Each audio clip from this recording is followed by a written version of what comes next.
Assalamualaikum warahmatullahi wabarakatuh.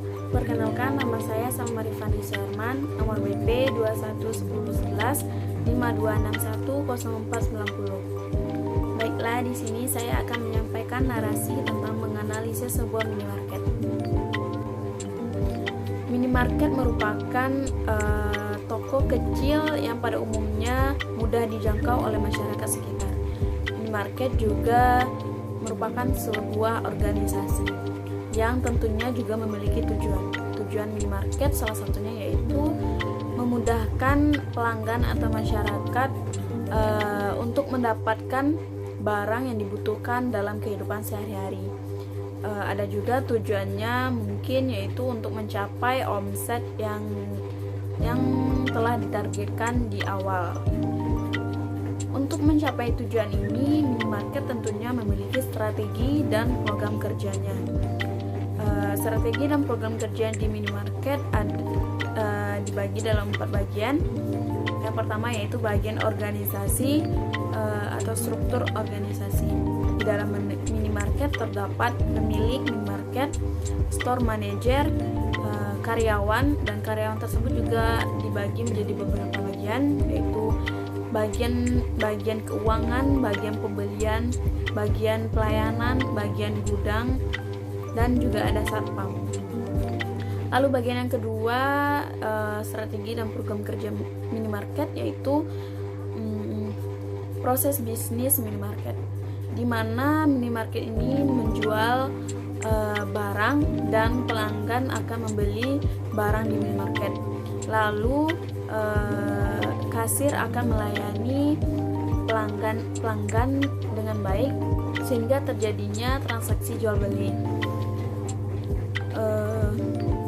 Lalu kasir nantinya akan membuat laporan penjualan dan akan diserahkan kepada pemilik manajer.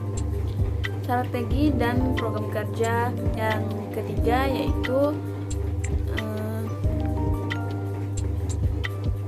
SOP dan job desk. SOP merupakan panduan yang ada di dalam organisasi atau perusahaan atau toko ataupun minimarket ini untuk memastikan jalannya operasional berjalan dengan baik dan lancar. Job desk merupakan tugas atau tanggung jawab dari karyawan yang ada di perusahaan, organisasi dan minimarket ini juga sesuai dengan posisi yang telah ditentukan. Dalam minimarket terdapat banyak SOP yang diterapkan, diantaranya yaitu SOP dalam menerima pelanggan, seperti karyawan diharuskan untuk menyapa pelanggan dengan baik, dengan sopan, dengan ramah, lalu membantu pelanggan yang lagi mencari barang yang diinginkan, bersikap tegas, sopan, dan lain-lain. Lalu ada juga SOP dalam berpenampilan karyawannya. Misalnya seperti bagi karyawan perempuan diwajibkan untuk memakai hijab, memakai baju yang sopan, tidak ketat, lalu memakai tanda pengenal pegawai, lalu harus berpenampilan menarik, dan masih banyak lagi. Lalu ada juga SOP yang diterapkan di minimarket itu seperti SOP toko, SOP pembelian barang, dan lain-lain. Lalu job desk minimarket yang sesuai dengan posisi karyawan tadi, misalnya pemilik tugasnya yaitu memantau secara langsung maupun tidak langsung jalannya minimarket, apakah minimarket berjalan dengan baik atau tidak. Lalu store manager juga bertugas dalam pengawasan secara langsung bagaimana operasional outlet atau minimarket tersebut. Lalu di bagian pelayanan, bertugas untuk melayani pelanggan dengan baik dan sopan.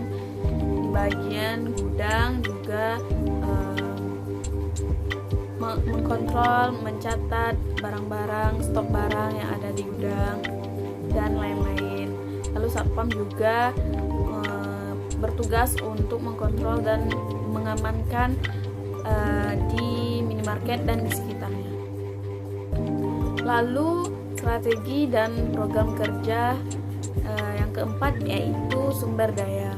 Sumber daya terbagi dua. Yang pertama itu sumber daya manusia, ya, yang terdapat sumber daya manusia minimarket, yaitu semua karyawan atau petugas yang ada di dalam minimarket tersebut.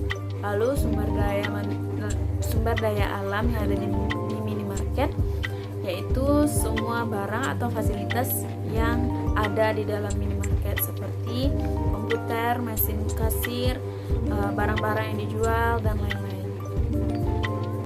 Setelah strategi dan program kerja berjalan dengan baik dan lancar, maka kita akan bisa membuatkan atau mendapatkan sistem informasi yang baik juga untuk minimarket tersebut dan merancang bagaimana minimarket ini ke depannya dan tujuannya bisa tercapai. Baiklah, sekian dari saya. Apabila ada kesalahan mohon dimaafkan. Wabillahi taufiq wal hidayah. Wassalamualaikum warahmatullahi wabarakatuh.